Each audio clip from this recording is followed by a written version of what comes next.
Un invité ce midi dans ce journal, Harold Martin, signataire de l'accord de Nouméa, pour revenir justement sur la visite du ministre délégué en charge des Outre-mer. Harold Martin, bonjour.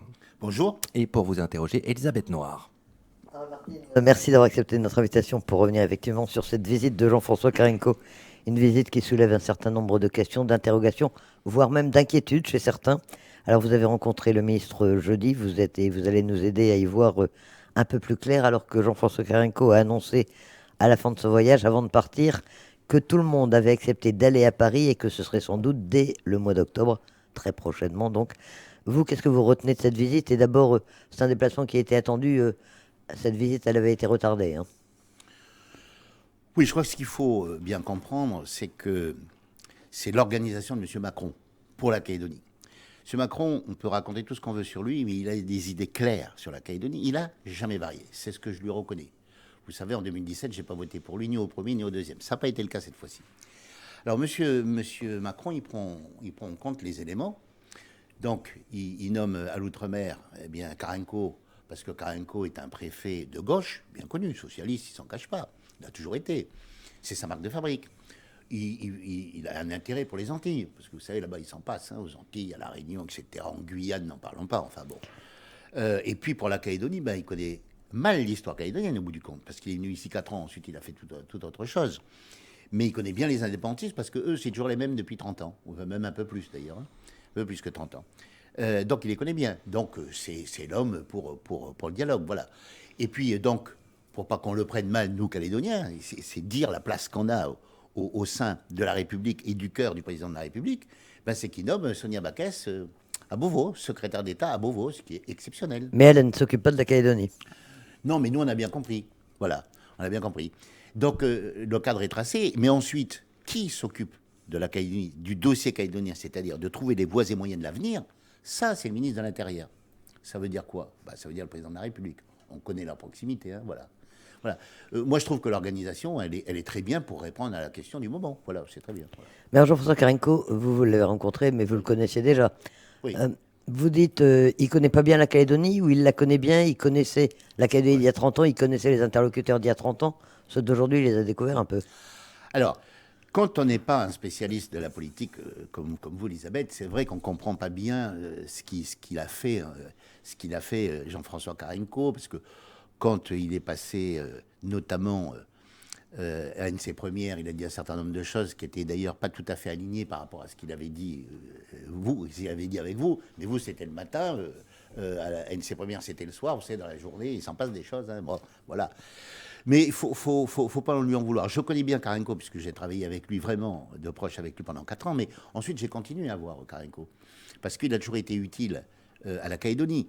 Il a toujours rendu des services. En plus, quand il y a eu la politique de la mise en place de la ville par Borloo, il était proche, il était directeur de cabinet de Borloo, il a tout fait de Borloo. Je vous rappelle que Borloo a failli devenir le Premier ministre de Sarkozy, hein, voilà. Mais n'empêche que il est revenu ici en vacances, mais n'empêche que il a pas suivi l'accord de Nouméa. Il ne sait pas vraiment ce qu'il y a dedans, les motivations, etc. Et puis il a pris de l'âge aujourd'hui. Donc il revient ici. Moi, je comprends tout à fait que cet homme qui a travaillé ici, qui comme tous ceux qui ont travaillé ici à la Calédonie dans le cœur, ben, qu'il a de l'émotion quand il arrive. Et on l'a bien vu. Donc il a de l'émotion. Donc alors il se laisse aller, il parle, il dit c'est la culture kanak qui dirige ma vie. Enfin bon voilà, il est parti dans tous les sens. Parce qu'il ressent beaucoup d'émotion. C'est énorme pour lui. Du petit fonctionnaire qu'il a été ici, entre guillemets, c'est pas méchant ce que je dis, pour être ensuite un grand préfet de la République et pour être ensuite ici ministre. C'est formidable pour lui.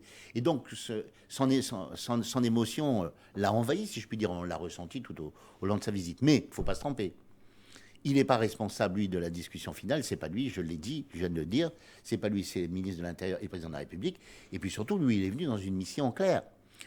Renouer le dialogue avec les indépendantistes pour qu'ils viennent à Paris.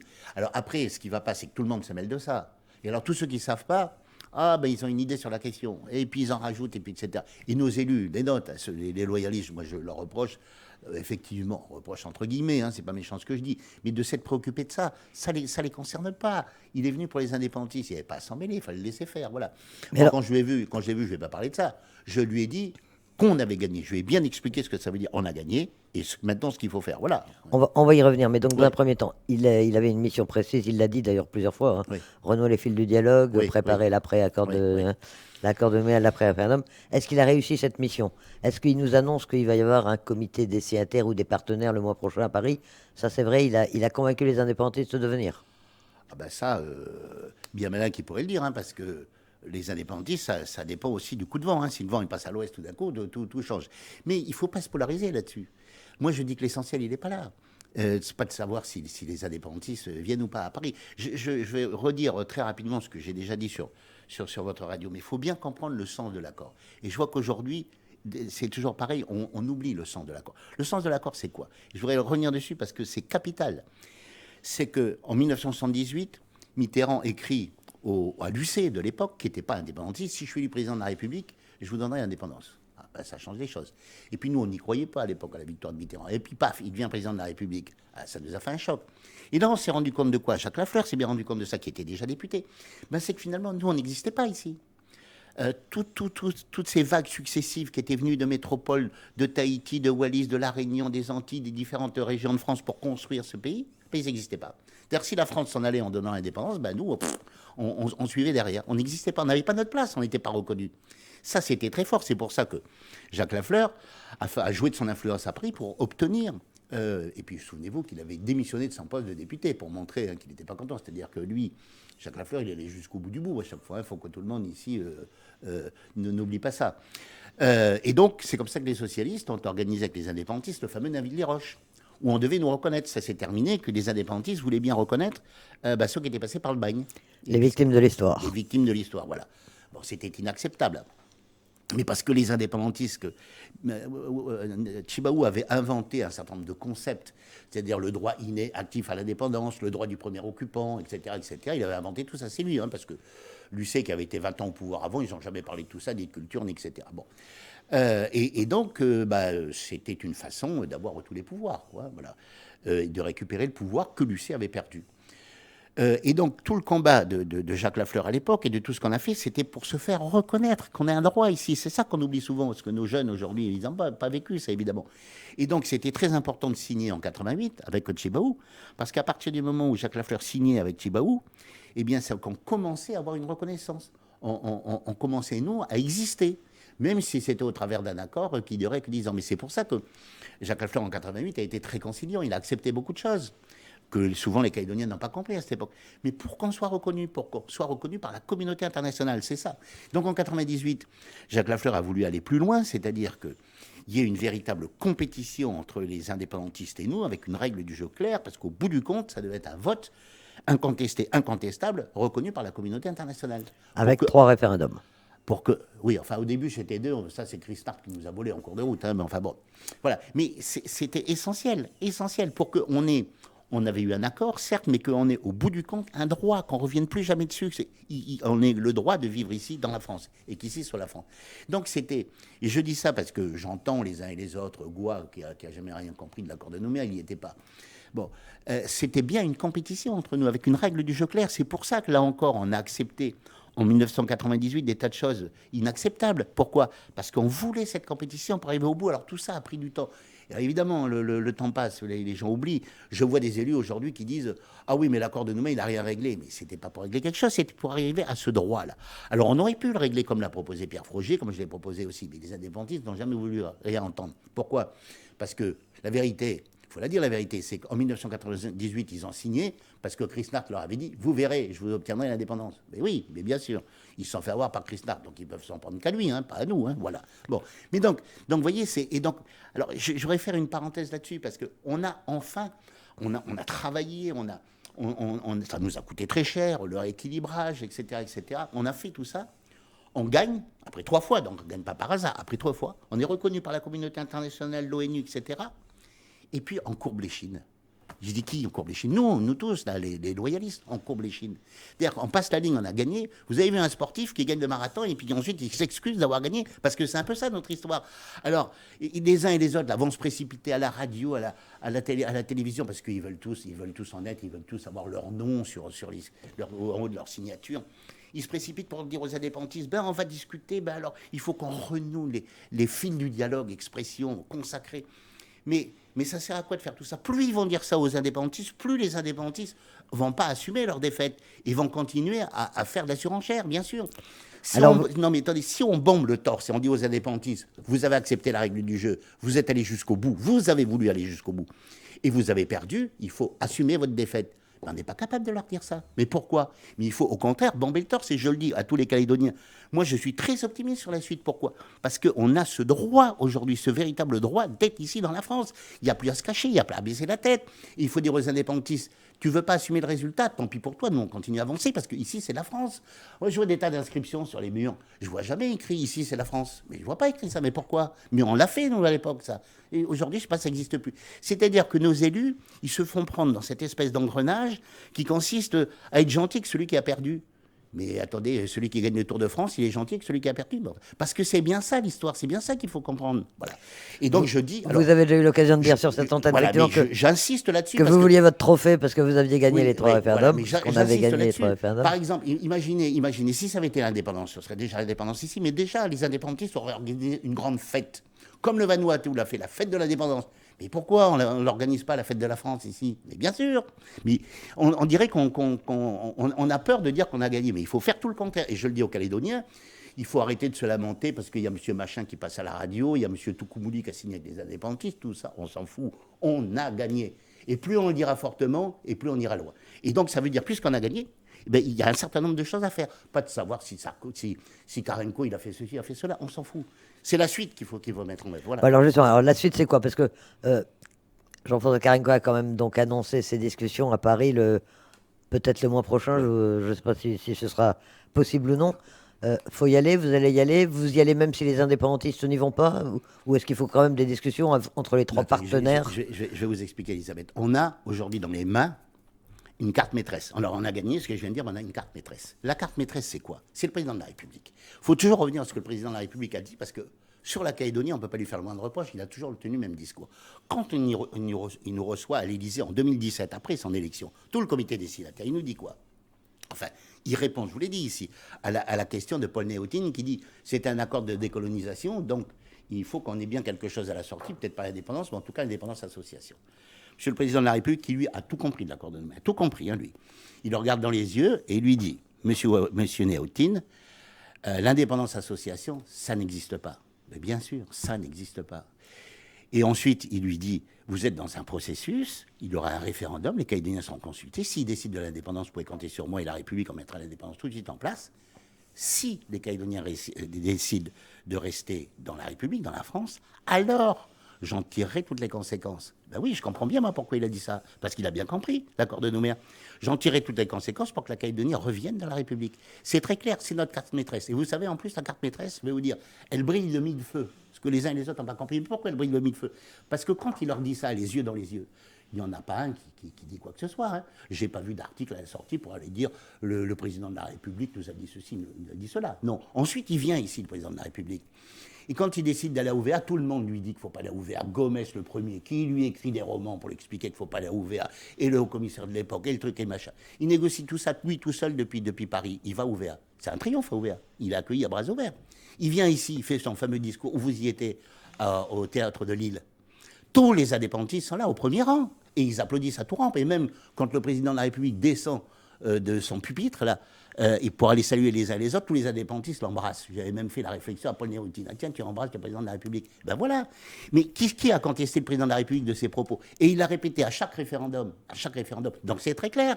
Donc c'est dans ce sens. Oui, mais on va essayer de pas être demain maintenant. Oui. Bon, alors, qu'est-ce qui se passe maintenant? Alors, qu'est-ce qui se passe? D'accord, vous dites on a gagné, c'est la Calédonie, c'est la France. Donc, mais maintenant, il se passe quoi? On discute ou on discute pas?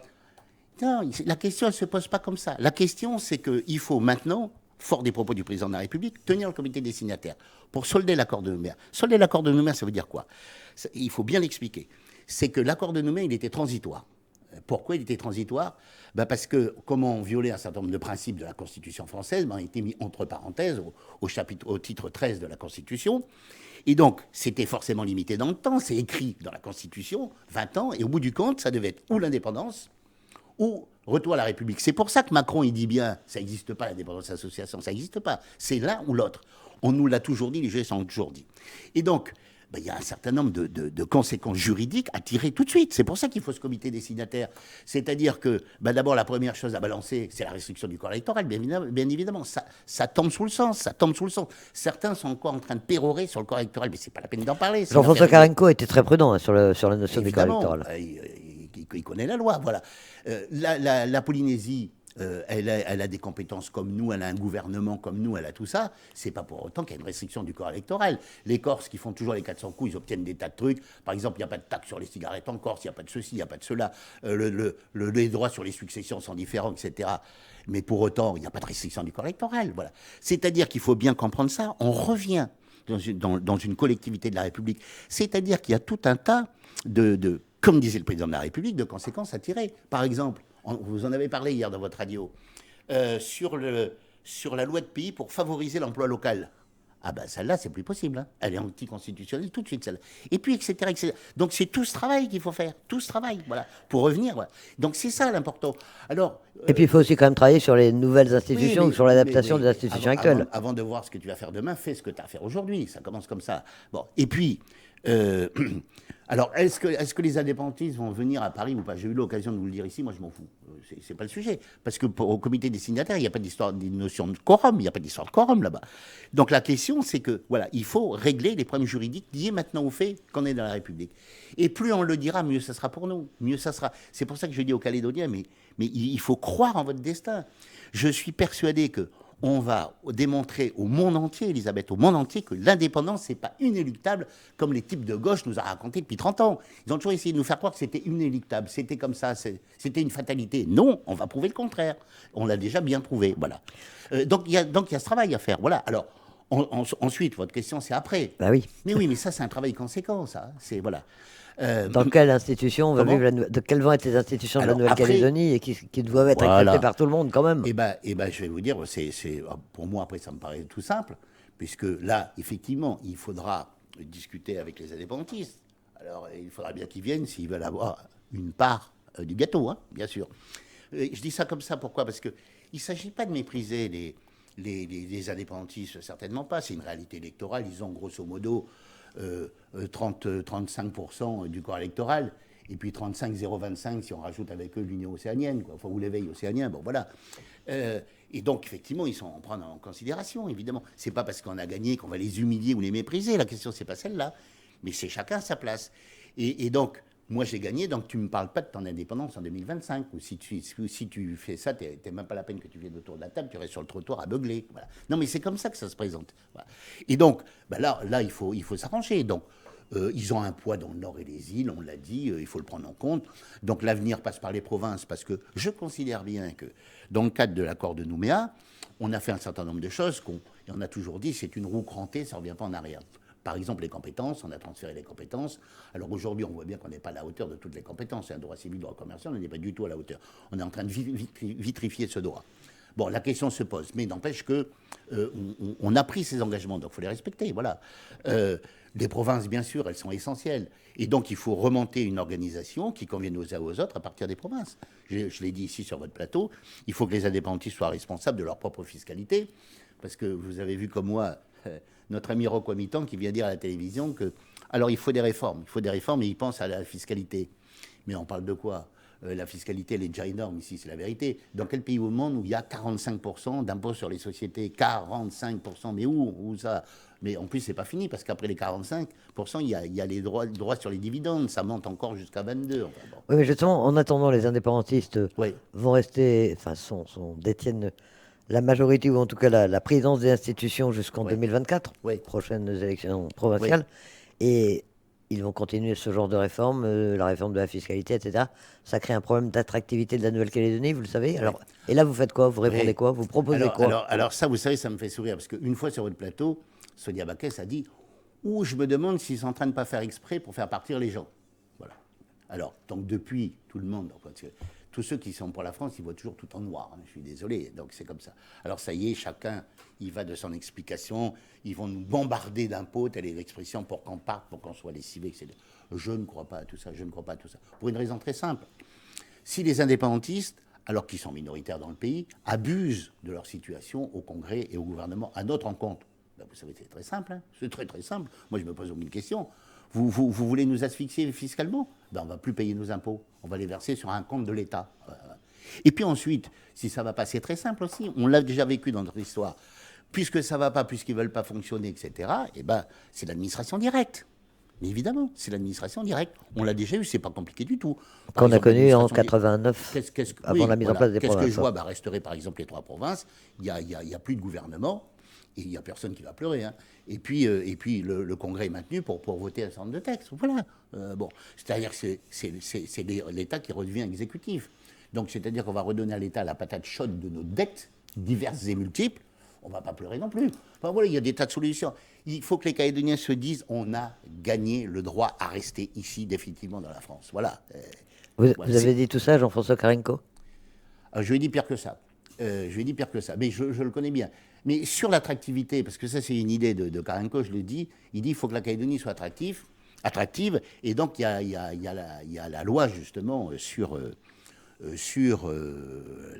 pour favoriser, je viens d'en parler, l'emploi local. Alors ça, effectivement, c'est embêtant pour les fonctionnaires parce que leurs femmes ne peuvent pas travailler. Les fonctionnaires, les médecins, un certain nombre de professions. Et alors je lui dis, quand tes fonctionnaires ils vont à la Guadeloupe, ils travaillent, leurs femmes, elles travaillent là-bas à la Guadeloupe. Bon, non mais c'est un détail. Le fond de l'affaire, c'est quoi? C'est que les Français ont toujours un problème avec l'argent. Et ils refusent de dire que c'est un problème d'argent. Alors vous avez les médecins, j'en connais beaucoup. Je leur fais à chaque fois le reproche. Ils passent à la radio, à la télévision, etc. pour dire qu'ils ont des problèmes, ils ont ceci, cela. Ils disent jamais le fond de l'affaire. Le fond de l'affaire, c'est une histoire d'argent. Ils payent trop d'impôts et ils ne sont pas assez rémunérés. C'est ça. Donc le jour où on règle ce problème-là, ça sera attractif. Mais bien sûr que oui. Bon, les fonctionnaires de l'État, alors combien m'ont fait le reproche à moi quand j'étais président du gouvernement? C'est que celui qui a un certain âge, vous savez, donc il est haut dans la hiérarchie, qui vient ici, qui a par exemple plus d'enfants à charge, il paye plus d'impôts ici qu'en métropole. Ben oui, parce qu'on arrive plus rapidement à la tranche des 40%, etc., etc. Alors l'attractivité de la Calédonie, c'est 1, de régler nos problèmes, 2, d'avoir une fiscalité de gens normaux. Plus la fiscalité elle est basse, plus le pays est attractif. Et puis autre chose qu'il faut faire, et j'ai bien l'intention de me battre pour ça, c'est la mise en place de l'euro. C'est la mise en place de l'euro. Moi, quand j'étais président du gouvernement, j'avais failli aboutir là-dessus. Le problème, c'est que Paul Niaoutine posait un certain nombre de questions, il avait raison de les poser, et l'État n'a jamais été capable à l'époque de lui fournir les réponses. Ben parce qu'il y a des hauts fonctionnaires de l'État quand même qui aiment bien l'Institut des missions d'outre-mer, hein, ça donne des postes dans le Pacifique, etc. Oui. Bon. Et ensuite, il y a Flotte qui ne voulait pas. Bon, Flotte, c'est pour d'autres raisons. Mais il faut revenir à l'euro. Plus on aura l'euro ici, mais plus on sera compétitif. Quant à ceux qui sont partis, ben, ils vont revenir. Dès lors qu'il y a du boulot, de toute façon, les entreprises aujourd'hui, elles ont du mal à recruter. 2 commerçants de la rue principale, c'est la rue de l'Alma, me disaient qu'ils n'arrivaient pas à recruter des vendeuses. Alors bon, voilà où on en est. Hein, voilà. Ça va revenir. Donc finalement, globalement, au lendemain de cette visite, vous êtes, semble-t-il, plutôt positif, plutôt optimiste? Ah mais moi, je ne me suis jamais fait de soucis sur la visite. Pour moi, ce qui est important, c'est l'échange que j'ai eu pendant 40 minutes avec le ministre de l'Intérieur. Tout ce que je vous ai raconté, je lui ai dit, et là-dessus, il était d'accord. Je vais rajouter simplement que les indépendantistes sont ainsi faits qu'ils aiment bien avoir les représentants de l'État qui viennent leur taper sur l'épaule, ce qu'a fait Carenco, de leur dire, ben voilà, il faut que vous veniez en métropole, etc. Et donc là, les indépendantistes vont dire oui, mais... puis ils vont arriver au fameux mot magique en Nouvelle-Calédonie, le préalable. Wamitan nous l'a ressorti et il s'est rendu compte de ce qu'il disait à la télévision, donc il a essayé d'arranger un peu. Oui, une sorte de préalable, il a dit. Oui, le préalable. Donc le ministre, à juste titre, m'a dit, ça veut dire quoi exactement chez vous, le préalable? Je dis, ça veut dire des sous, voilà, des sous. Attention, je ne veux pas dire que les indépendantistes vont se faire payer pour aller en métropole, c'est pas du tout ce que je veux dire. Hein. Non, mais des sous, c'est-à-dire que pour les besoins de la province Nord, de la province Île, il faut quand même le payer un jour, cet aéroport international à Lifou. Bon. Ensuite, il y a tous les problèmes miniers dans le Nord, hein, les problèmes des entreprises minières, Sofinor, SMSP, etc., etc. Donc voilà, on a eu le préalable vous vous en souvenez bien, le préalable précédent. Préalable minier. Le préalable minier. Aujourd'hui, je vois bien, il y a un préalable qui se dessine. Voilà. Donc, j'ai dit au ministre, il faut vous attendre à ça. Après, je lui ai dit, vous avez déjà mis, suite à la crise Covid, etc., et des difficultés qu'on a eues, et le référendum, vous avez mis 100 milliards de CFP. Grosso modo, ça va coûter quelque chose comme ça encore. Quoi. Voilà. Pour conclure, comité des signataires ou comité des partenaires, vous y participerez de toute façon, vous êtes les 2 partenaires signataires? Non, mais ça, c'est une plaisanterie, cette affaire. Je vous ai dit, le comité des signataires, il faut le tenir. On sait qui est signataire. Mais nous, les signataires, on a toujours été appelés des partenaires. Pourquoi? Enfin, nous, les signataires, tous les signataires, c'est-à-dire l'État, les indépendantistes et nous, on était des partenaires. Ça a toujours existé, ça. Donc aujourd'hui, il y en a un qui dit on va faire le comité des partenaires, donc l'autre s'interroge en disant oui, alors c'est une nouveauté qui va y être. Ce que je peux dire, simplement, c'est qu'ils veulent tous être dans la discussion. Mais on ne peut pas avoir une discussion si c'est une tripotée. Ça, c'est pas possible. Donc c'est acte 2, hein, c'est d'abord le comité des signataires. Là, on peut être plus nombreux, oui. Mais après la discussion, ça ne peut pas être une tripotée. C'est pas possible, quoi. Ils veulent tous y être. Moi, je dis que chez nous, en tout cas, il y a nos chefs, il faut qu'ils y soient, Barquès, Frogier, etc. Après, il faut peut-être amener des gens qui peuvent amener des idées nouvelles ou un son nouveau. Vous savez, je pense à Pascal Lafleur. Parce que moi, je n'ai pas le même discours que lui. Mais lui, d'abord, je trouve que ce sera un beau symbole hein, autour de la table. Et puis, il apporte des idées intéressantes du côté de la négociation. C'est-à-dire reprendre l'esprit de son père, etc. Oui. Alors, son père a d'abord été un guerrier. Ensuite, il a eu du talent dans la négociation. Les rôles doivent être partagés dans ce type d'affaires. Hein, voilà. Mais je pense qu'il a quelque chose à apporter. Et vous y serez? Comment? Et vous y serez? Ça, j'en sais rien. C'est les chefs qui décident. Moi, je ne demande rien. Vous savez, je vous l'ai toujours dit ici. Moi, je suis à la retraite, je ne demande rien. Je viens dire ce que je pense. Voilà. Et je vous remercie de votre invitation parce que ce que j'ai entendu des uns et des autres dernièrement, ça m'a un peu énervé. Il faut dire qu'on a gagné. Parce que ce qu'on a gagné est exceptionnel. Exceptionnel. Voilà. Au bout de 30 ans, eh ben, on a tenu le coup. Avec 30 ans de coups de boutoir en permanence de Chris Nart. On est toujours là et on a gagné. C'est quand même extraordinaire, non? Voilà. Merci Harold Martin d'être venu le lire sur Radio Rythme Bleu.